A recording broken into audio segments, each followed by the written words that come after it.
Hey there, YouTube. Jason here. I apologize. Last video I said I was going to do an episode every week. Life got away from me, and looks like I'm doing another one a month later. It is March 25th, and I have enough time to do this between my wife going from here to pick up our son and bringing him back. So let's get as much of this done as we possibly can. Appreciate you guys coming back if you've watched the first episode. Again, it's been a month. I did want to talk about a couple of things that I use during my practice session. One, I have this, it's called a mute, and it just goes right on the bridge like this. And I'll show you how that sounds with a mute.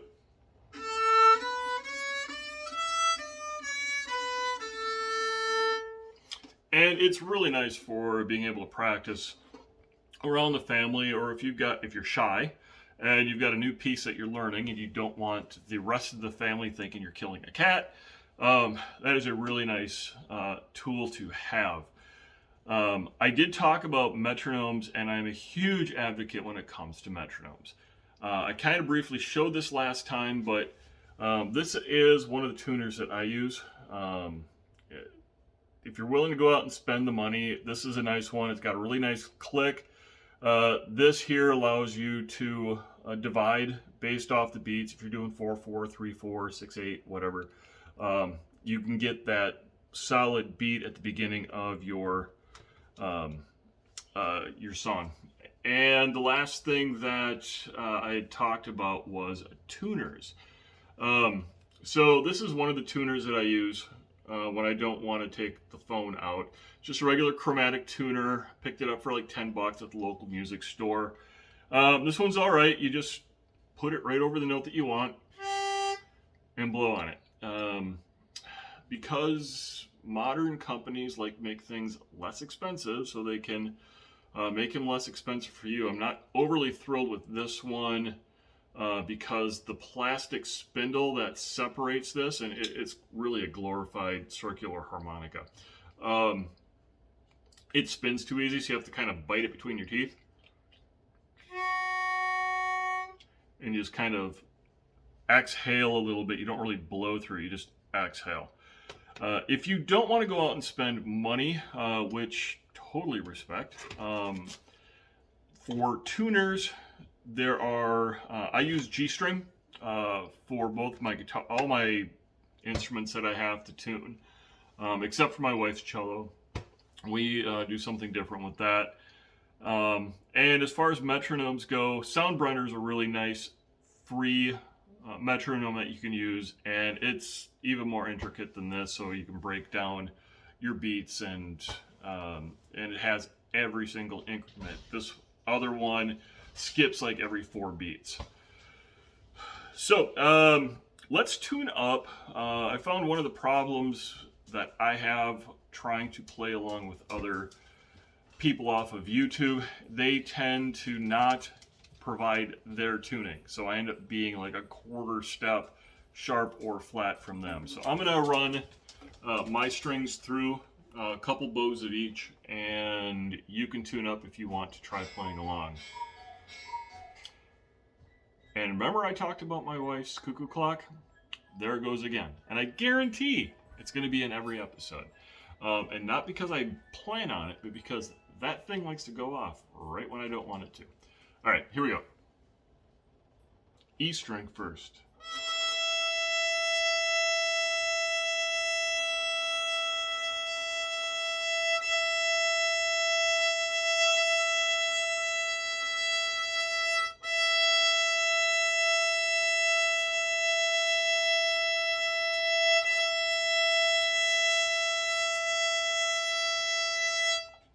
A string.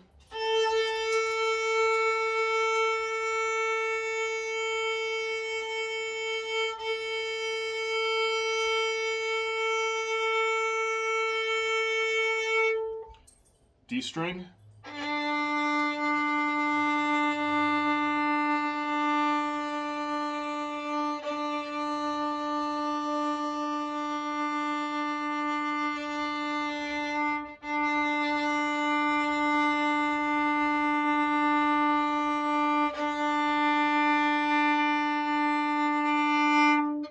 G string.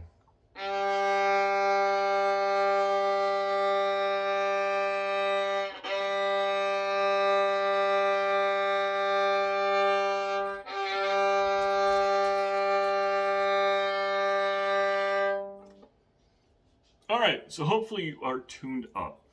Now, when I've been practicing over the last month, I usually start with a warm up, and it's mostly to practice controlling this. I'm actually using I think it's like a $60, $70 Fiddlerman that came with this thing. It's an all right bow. I find it a little bit heavy on the backside for my taste. I did go out and try some other ones at a local store. Some Pernambucos that were in the $200 to $400 range. Really, really liked those. Really, really liked those. So I have one coming next Monday that I found someplace else for like $130 less. 180 bucks less than the local store. I feel bad because I like to buy local, but it was a small shop. So I'm not buying it from Amazon, which, anyhow. So I start with my longbows, and my goal on this is focusing on about this much of the string to start out with, and keeping my shoulder loose, which my instructor is constantly tapping me on the shoulder because I tend to do this. Keeping my elbow pretty much straight, and doing long straight arms. I know you can't see it because I'm not pulled back far enough, but long straight arms with a fluid wrist, and keeping my fingers as flat as I possibly can, but nice and fluid and nimble. So let's start that.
All right. I apologize if you saw shaking in the camera and if you heard that quick shuffling noise. I have a dog that's really close to feeding time, and he's a chocolate lab, so he likes to pace in front of me to remind me that he needs to be fed, but his tummy is lying to him. So, so I gave him a quick bump to let him know he needs to go outside. Now, the next thing that I end up doing is I do a 3/4 bow and then 2 short ones. And I'll do the tip and the frog, then I'll switch to the next string. You'll notice that I actually did this to my bow. I quartered it, figured out where half was, figured out where the halves of the halves were, so I could focus on the different parts of the bow as I'm doing my practice. So let's do that next.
Then the next thing that I do is I run the G major scale from the low string all the way to the high string. This is probably a little bit more advanced than just beginner. And the reason I do it is because, again, playing guitar, doing theory, um, I know how important understanding your major scales and the different modes are. So before I got my instructor, I started doing that so I could uh, learn how to do it. I do two different things. I'll skip notes, so the first, the third, second, the fifth, fourth, so on and so forth. And then I also do triads going up and back. This time I'm only going to do uh, the skipping notes and then the triads, which I'll explain in a later episode, going from low to high. And next time I'll do it from high to low.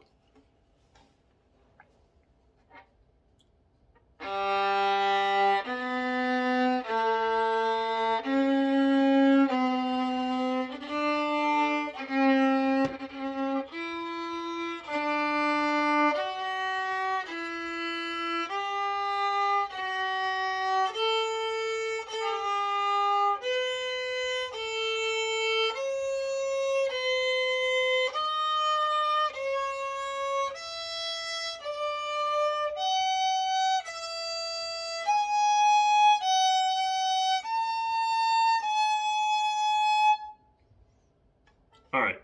I clearly have intonation work that I still have to do, and I am working on it. But at 15 minutes of practice a day, you have to pick and choose your battles. Now for the triads.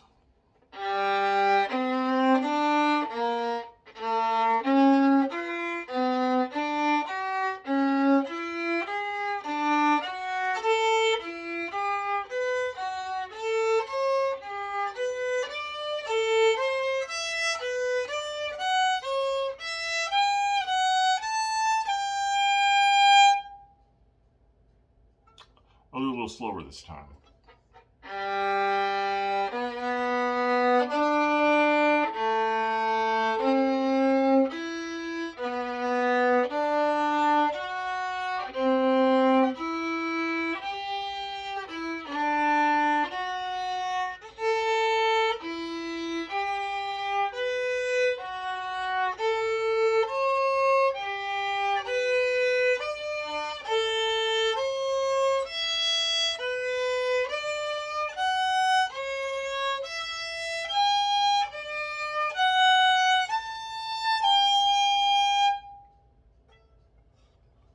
All right. So last time we played together, we were doing lightly row 60, 80, and I think I got to 110. Memory's not what it used to be. So let's do lightly row at 80 beats a minute, and we'll give it something to compare off of. 1, 2, 3, 4.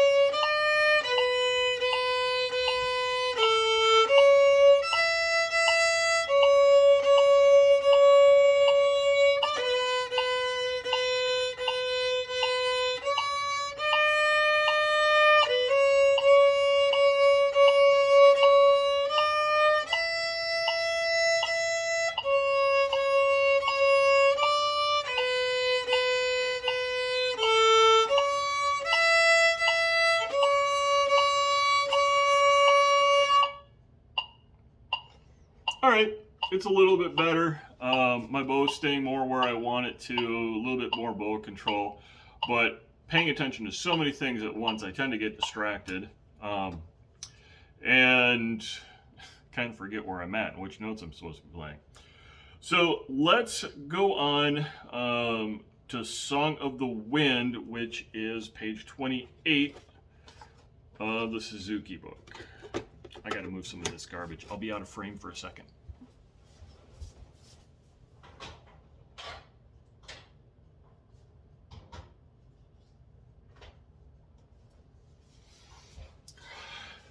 I'm back. All right. Before I forget, I'm going to show you this one as well. This is something else I picked up and ordered through my local music store. I picked this up for my violin to hang off of my music stand. So that way, if I need to step away for a second and can't take my violin and bow with, I can just hang it up right there and it's ready to go, which is really nice. So back to Suzuki. Song of the Wind. The big thing that I'm trying to focus on with this one is the staccato playing style, and staccato is fairly prevalent throughout this book. It's apparently a really big skill that you have to learn, and it's also very difficult. I'm finding out now. I don't know if it's just this bow, if it's my technical skills. We'll find out when that new bow comes in and I do my next episode. We'll do a comparison between the two bows, and I'll let you vote on which one you think sounds better. So if you're not there and you don't have the book, that's okay. You can follow along. Also keep in mind, especially if you're new to Suzuki, you can play most of these pieces A-E, D-A, G-D. And as you develop skills, as we develop skills, and you start learning those finger patterns farther up the note or up the neck, you can play these things in the same positions on each one of them. As a matter of fact, like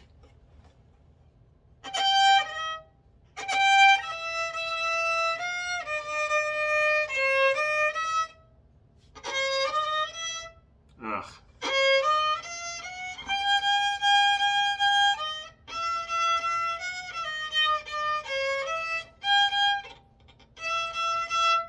So anyways, it sounded terrible, but my point of it was once you figure out the finger patterns and you have your hands in the right position, you can change your key signatures just by moving your hand and knowing where your root note is, which is also why it's important to know your major scales as well as your modes. All right, so Song of the Wind, we're going to do this at 60 beats a minute.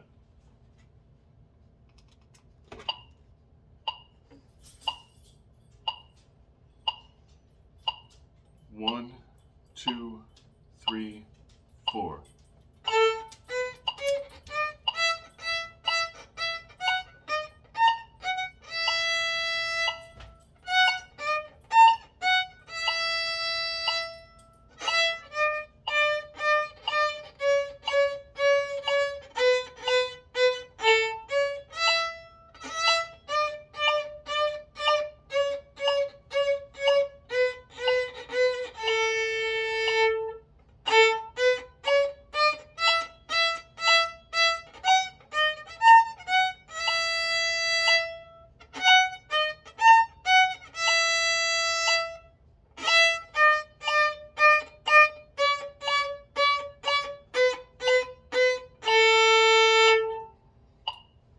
Let's do it one more time, and we're going to do it at 80 beats a minute.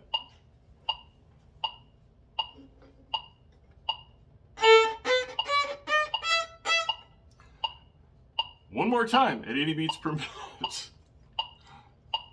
1 and 2 and 3 and 4 and...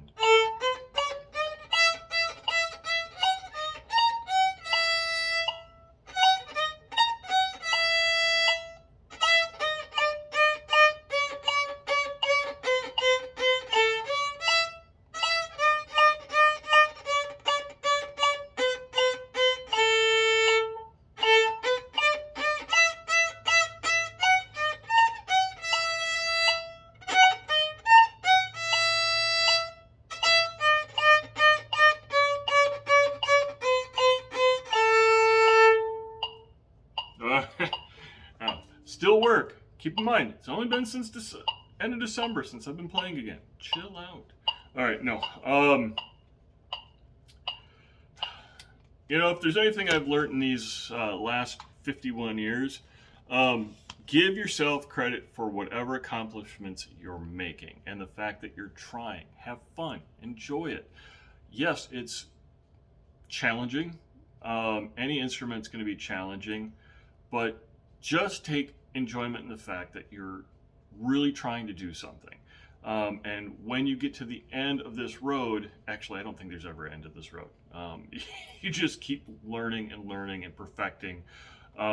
Hillary Hahn, listen to some of her talk about her practicing and the things that she goes through. Phenomenal player. Haven't met her myself, but she seems like a phenomenal woman. And I enjoy watching her style and watching her play and trying to build techniques off of watching her. Finally, before the wife and the kid come home, let's go try Go Tell Aunt Rhody. It is supposed to be andantino, which is really it's anywhere between 80 to 104 beats a minute. But I'm going to break this down. We'll start it at 60 like everything else, and then we'll pop it up to the bottom of the andante. If you get to that point, you want to go faster, obviously go faster. I can't tell you what to do. You don't even have to watch this, right? So let's move on.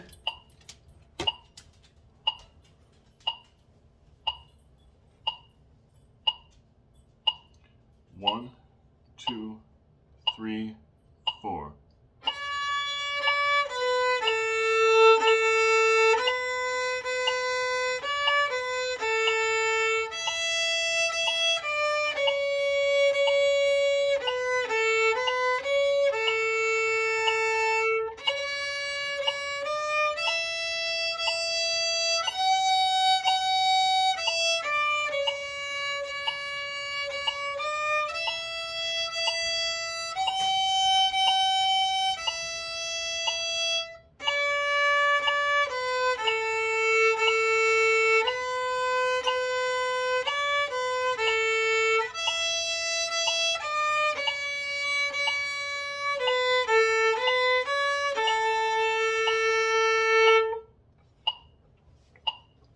All right, I did a little bit of extending that last half note, but there's no music police, so they can arrest me. All right, let's go up to 80 beats a minute and try it one more time before we end this episode.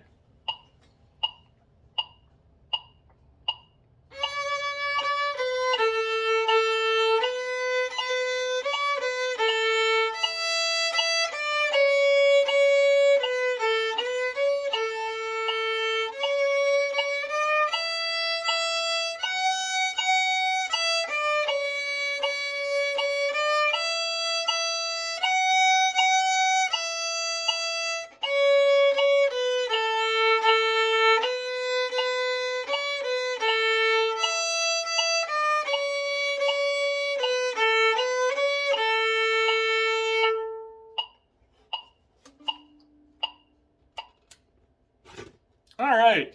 So I'm going to leave you with one more thing that I've been working on kind of since day one.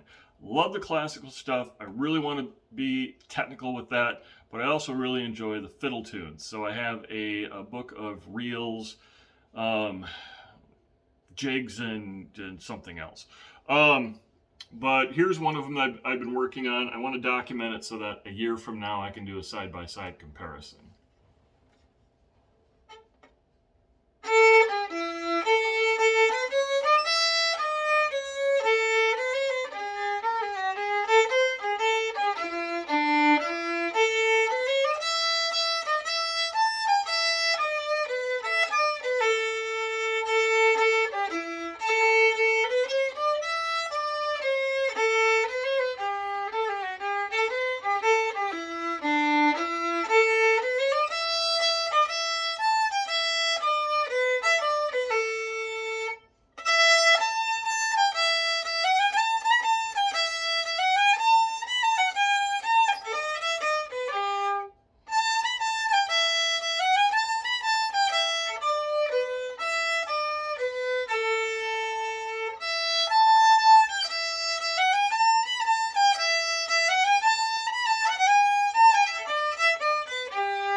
we'll try that again in a month or so and see what happens. But all right, next episode's coming up next week. I swear to God, or Allah, or whoever you want to swear to. I will do a side-by-side comparison with these three songs using both my Fiddlerman and the new Pernambuco, and you guys can vote which one you thought sounded the best. Until next time, be good to each other.